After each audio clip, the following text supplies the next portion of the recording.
Assalamualaikum warahmatullahi wabarakatuh. Salam dan bahagia.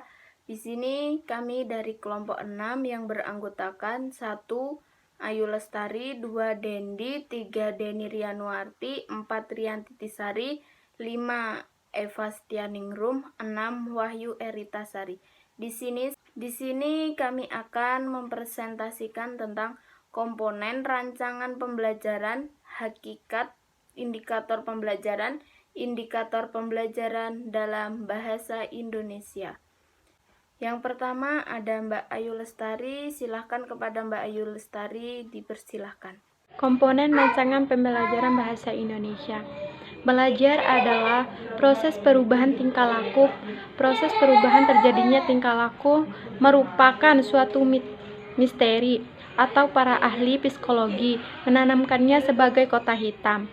Walaupun tidak bisa melihat proses terjadinya perubahan tingkah laku pada diri setiap orang, maka kita menentukan apakah seseorang telah belajar atau belum, yaitu dengan membandingkan kondisi sebelum dan sesudah proses pembelajaran berlangsung.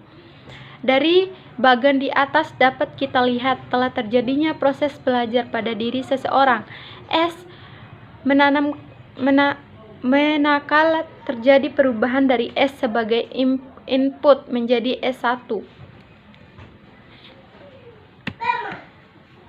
Dari bagian tersebut dapat dilihat bahwa sebagai suatu sistem proses pembelajaran terdiri dari beberapa komponen yang satu sama lain yang saling berinteraksi dan beriterasi. Komponen-komponen tersebut adalah tujuan materi pembelajaran, metode atau strategi pembelajaran, media, dan evaluasi. Yang pertama itu tujuan. Tujuan merupakan komponen yang sangat penting dalam sistem pembelajaran. Mau dibawa kemana siswa, apa yang harus dimiliki oleh siswa, semuanya tergantung pada tujuan yang ingin dicapai. Hakikat pembelajaran bahasa Indonesia. Pendidikan bahasa Indonesia merupakan salah satu mata pelajaran di semua jenjang pendidikan, termasuk di sekolah dasar. Bahasa Indonesia menjadi mata pelajaran di pendidikan formal karena bahasa Indonesia memiliki kedudukan yang sangat penting dalam kehidupan bangsa Indonesia. Jadi, bahasa Indonesia juga merupakan bahasa nasional dan pemersatu yang berperan besar dalam kelangsungan hidup berbangsa dan bernegara secara individual. Mengingat pentingnya bahasa dalam kehidupan manusia, maka setiap manusia harus mengembangkan kemampuan berbahasa. Dalam proses pembelajaran bahasa, guru harus memperhatikan beberapa faktor agar pembelajaran bahasa dapat berjalan dengan baik. Menurut Resmini, yaitu tahun 2009 yang halaman 14, mengatakan bahwa faktor yang harus diperhatikan secara cermat yaitu tujuan pembelajaran, guru, materi ajar, terus metode dan lingkungan. Selain itu, pembelajaran bahasa Indonesia juga harus berlandaskan pada landasan pembelajaran bahasa Indonesia. Resmini pada tahun 2009 halaman 8 mengungkapkan bahwa di sekolah dasar landasan pembelajaran bahasa Indonesia ditelusuri melalui landasan formal berupa kurikulum, filosofi, terus berupa wawasan teoretik, konseptual, dan landasan operasional berupa buku teks bahasa Indonesia. Berdasarkan pendapat di atas, dapat disimpulkan bahwa pembelajaran yang dilakukan dengan memperhatikan faktor-faktor landasan pembelajaran bahasa Indonesia tentu mempermudah guru untuk mencapai tujuan pendidikan. Dalam UU RI nomor 20 tahun 2003 bab 2, yaitu pasal 3 yang dipaparkan bahwa tujuan pendidikan nasional yaitu untuk berkembangnya potensi siswa agar menjadi manusia yang beriman dan bertakwa kepada Tuhan Yang Maha Esa, terus berakhlak mulia, sehat, berilmu, cakap, terus kreativitas mandiri, dan menjadi warga negara yang demokratis serta bertanggung jawab. Dalam Syarifuddin dan Kurniasih 2012 halaman 59. Tujuan yang harus dicapai oleh pembelajaran bahasa Indonesia adalah agar siswa memiliki kemampuan sebagai berikut. Yang pertama itu siswa mampu berkomunikasi secara efektif dan efisien sesuai dengan etika yang berlaku, baik secara lisan maupun tulis. Terus yang kedua adalah mampu menghargai dan bangga menggunakan bahasa Indonesia sebagai bahasa pemersatu dan bahasa negara. Terus poin yang ketiga adalah siswa mampu memahami bahasa Indonesia dan menggunakan dengan tepat dan kreatif untuk berbagai tujuan. Terus yang keempat adalah siswa mampu menggunakan bahasa Indonesia untuk meningkatkan kemampuan intelektual serta kematangan emosional dan sosial. Terus yang kelima, siswa mampu menikmati dan memanfaatkan karya sastra untuk memperluas wawasan, memperluas budi pekerti, serta meningkatkan pengetahuan dan kemampuan berbahasa. Terus yang keenam yang terakhir yaitu siswa mampu menghargai dan membanggakan sastra Indonesia sebagai khazanah budaya intelektual manusia Indonesia.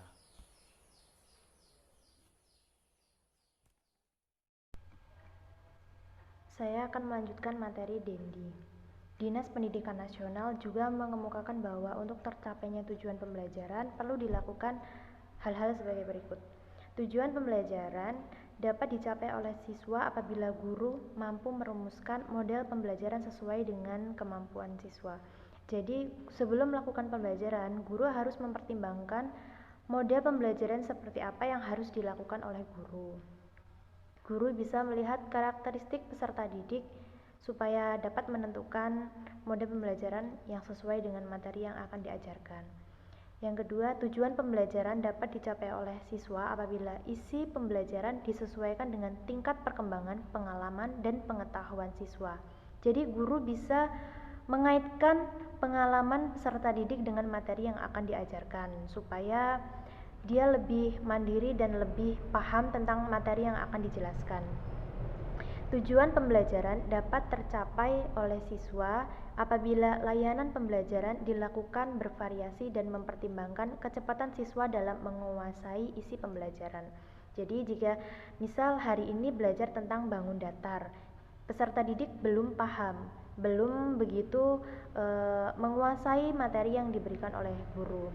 Jadi seharusnya guru melakukan evaluasi terlebih dahulu supaya materi yang diajarkan benar-benar tersampaikan kepada peserta didik, baru guru dapat melanjutkan materi yang diberikan. Tujuan pembelajaran dapat dicapai oleh siswa apabila guru mampu bertindak sebagai model, pemotivasi, fasilitator, teman, dan aktor yang berperan sebagai pelajar. Jangan guru itu misal berpegang teguh dengan niatnya, dengan pendiriannya bahwa seorang guru itu harus ini, harus itu. Guru itu seharusnya merangkul supaya dia itu lebih dekat dengan siswa, jadi siswa juga lebih mudah memahami materi yang diberikan. Selanjutnya, tujuan pembelajaran dapat dicapai oleh siswa sesuai dengan perbedaan potensi siswa yang memiliki kekhasan sebagai hasil interaksi dalam studi lingkungan. Guru bisa melakukan pembelajaran di luar ruangan. Dengan begitu, peserta didik nantinya akan membaur dengan teman yang lain apabila guru melakukan model pembelajaran diskusi. Nah, di situ nanti peserta didik akan lupa bahwa siapa dirinya, terus dia itu dari keluarga mana. Peserta didik pasti akan membaur dan melupakan jati diri yang akan melanjutkan dari Mbak Deni Rianuarti, yaitu suatu indikator tidak selalu menjelaskan 1. Untuk memperoleh informasi kinerja, 2. Untuk memperoleh ukuran keberhasilan, 3. Memperjelas tentang apa, berapa, dan bagaimana kemajuan pelaksanaan kegiatan atau program. Yang keempat, ada menciptakan konsensus yang dibangun oleh berbagai pihak. Yang kelima, ada membangun dasar bagi pengukuran, analisis, dan evaluasi kinerja organisasi. Yang keenam, ada untuk mengenalkan dan memotivasi pelaksanaan program. Yang ketujuh, ada untuk mengkomunikasikan dan melaporkan hasil yang telah dicapai kepada stakeholder. Fungsi indikator. Indikator memiliki kedudukan yang sangat strategis, yaitu untuk mengukur ketercapaian kompetensi dalam pembelajaran. indikator berfungsi sebagai berikut. Ada 1. Pedoman dalam mengembangkan materi pembelajaran. 2. Pedoman dalam mendesain kegiatan pembelajaran. 3. Pedoman dalam mengembangkan bahan ajar. 4. Ada pedoman dalam merancang dan melaksanakan penilaian hasil belajar. Kemudian fungsi indikator yang secara umum yaitu ada 1. Sebagai alat penunjuk adanya perubahan di dalam suatu kegiatan atau kejadian tertentu. Yang kedua ada sebagai pedoman bagi pengguna dalam menyusun alat ukur. Yang ketiga sebagai pedoman dalam merencanakan dan melaksanakan segala sesuatu yang berhubungan dengan suatu kegiatan. Yang keempat ada sebagai pedoman dalam upaya mengembangkan suatu kegiatan sesuai dengan karakteristik, potensi, kebutuhan, dan lingkungan. Yang kelima yaitu sebagai pedoman dalam memberikan nilai terhadap hasil suatu kegiatan. Kemudian akan dilanjutkan oleh Mbak Eva. Berdasarkan objek yang akan diukur, indikator dibedakan menjadi beberapa jenis. Di antaranya yaitu yang pertama, indikator pendidikan atau disebut indikator pembelajaran. Itu merupakan penjabaran secara keseluruhan dari kompetensi dasar, di mana penjabaran ini menunjukkan respon yang diberikan peserta didik terkait dengan kegiatan pembelajaran yang telah dilakukan oleh pendidik. Dengan mengembangkan karakteristik peserta didik, mata pelajaran, suatu pendidikan, potensi daerah, dan dirumuskan dalam kata kerja operasional yang terukur atau dapat diobservasi. Yang kedua, ada indikator kerja, merupakan tolak ukur seorang karyawan dalam menjaga kualitas pekerjaannya sesuai dengan standar kebutuhan perusahaan. Indikator yang sering digunakan diantaranya ketepatan waktu, kualitas pekerjaan, kemandirian, efektivitas, dan lain sebagainya. Yang ketiga, ada indikator penelitian, yaitu indikator sering digunakan dalam dunia sains. Salah satunya indikator untuk penelitian yaitu indikator asam basa, di mana seorang peneliti mengukur tingkat keasaman atau basa suatu sampel menggunakan indikator tersebut. Hal-hal yang perlu dipertimbangkan dalam mengembangkan indikator yaitu ada 3. Yang pertama, tujuan kompetensi yang dapat dilihat melalui kata kerja yang digunakan dalam kompetensi dasar. Yang kedua, karakteristik mata pelajaran peserta didik dan sekolah. Ketiga, potensi dan kebutuhan peserta didik, masyarakat, dan lingkungan atau daerah. Dalam mengembangkan pembelajaran dan penilaian, terdapat 2 rumusan indikator, yaitu yang pertama, indikator pencapaian kompetensi yang juga dikenal sebagai indikator kompetensi. Dan yang kedua, indikator soal, sebagai kisi-kisi dalam menyusun soal tes. Adapun soal adalah merupakan alat untuk memastikan pencapaian kompetensi. Dalam menyusun indikator kompetensi setidaknya terdapat beberapa prinsip yang harus dipahami. Berikut prinsip rumusan redaksional indikator. Yang pertama, teramati. Itu rumusan indikator harus mencerminkan sesuatu yang dapat diamati, disaksikan atau diobservasi oleh si pendidik. Misalnya rumusan indikator menyebutkan dengan tepat zat aditif dalam makanan dan minuman. Maka dalam proses pembelajaran, peserta didik harus menunjukkan aktivitas menyebutkan B secara lisan maupun tertulis, sehingga peserta didik dapat mengamati pencapaian pengetahuan peserta didik zat aditif dalam makanan dan minuman. Yang kedua, terukur. Rumusan indikator juga harus terukur. Makanya dapat diukur tingkatan ketercapaiannya kompetensinya. Namun kita perlu berhati-hati dalam merumuskan indikator. Jangan sampai memaksakan untuk terukur lalu kita mengabaikan unsur pendidikannya. Yang ketiga, dapat dicapai. Maksudnya dapat dicapai yaitu dalam pembuatan rumusan indikator harus bisa dicapai oleh peserta didik. Jangan membuat indikator yang tidak dapat dicapai oleh peserta didik. Maka dari itu, sesuaikan rumusan indikator dengan situasi dan kondisi peserta didik. Yang keempat, mewakili semua ranah. Indikator yang baik mewakili satu kemampuan atau ranah tertentu. Akan tetapi, secara akumulasi, semua indikator untuk satu kompetensi mencakup keseluruhan ranah kemampuan dari pengetahuan, keterampilan, dan sikap. Yang kelima, banyaknya indikator penanda kompetensi. Agar kita yakin anak memiliki kompetensi yang dibelajarkan, maka anak harus menunjukkan tanda-tanda yang konsisten. Lebih banyak indikatornya itu lebih baik.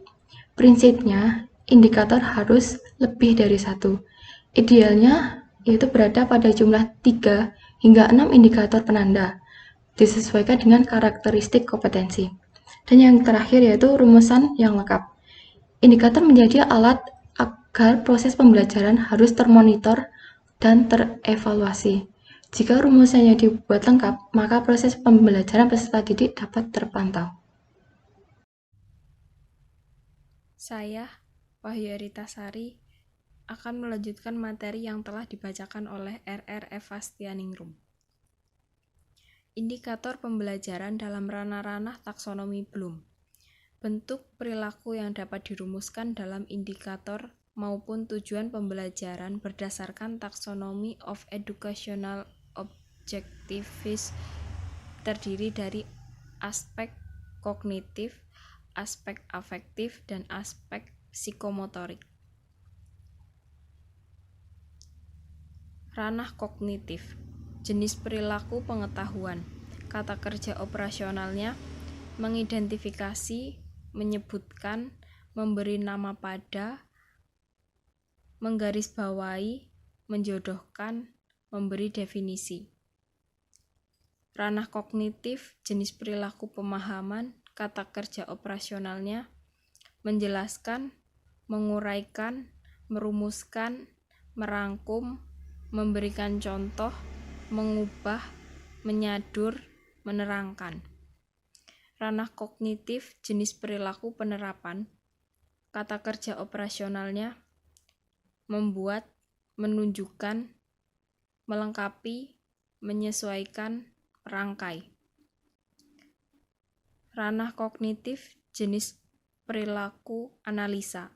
Kata kerja operasionalnya memisahkan, menyisihkan, memilih, menghubungkan, membandingkan, membedakan, menunjukkan hubungan. Ranah kognitif, jenis perilaku sintesa. Kata kerja operasionalnya mengkategorikan, mengkombinasikan, mengarang, menciptakan, mendesain, menyusun kembali, menyimpulkan. Ranah kognitif jenis perilaku evaluasi. Kata kerja operasionalnya menunjukkan, melengkapi, menyesuaikan, menemukan, membuat, menghasilkan. Ranah afektif, jenis perilaku penilaian. Kata kerja operasionalnya menunjukkan, melaksanakan, menyatakan pendapat, mengusulkan, menolak, menyetujui. Ranah afektif, jenis perilaku organisasi. Kata kerja operasionalnya merumuskan, menghubungkan, mengaitkan, menyusun, melengkapi, menyempurnakan, menyesuaikan, memodifikasi, mengubah. Ranah afektif, jenis perilaku pembentukan pola. Kata kerja operasionalnya menyatakan, mempraktikkan, menunjukkan, bertindak, membuktikan. Ranah psikomotorik, jenis perilaku persepsi. Kata kerja operasionalnya memilih, membedakan, menyisihkan, menunjukkan, mengidentifikasi, menghubungkan. Ranah psikomotorik, jenis perilaku kesiapan, kata kerja operasionalnya menanggapi, mempertunjukkan, mendemonstrasikan, memprakarsai. Ranah psikomotorik, jenis perilaku, gerakan terbimbing, kata kerja operasionalnya mempraktikkan, mengerjakan, membuat, memperlihatkan. Ranah psikomotorik, jenis perilaku, gerakan terbiasa, kata kerja operasionalnya membangun, memperbaiki, menyusun, menggunakan, mendemonstrasikan, melaksanakan. Ranah psikomotorik, jenis perilaku, gerakan kompleks. Kata kerja operasionalnya memilih, membedakan, mempersiapkan, menunjukkan, mengidentifikasikan, menghubungkan. Ranah psikomotorik, penyesuaian pola gerakan. Kata kerja operasionalnya mengubah, menyusun kembali, membuat variasi. Ranah psikomotorik, jenis perilaku, kreativitas. Kata kerja operasionalnya merancang, menyusun, menciptakan, mendesain, mengkombinasikan, mengatur.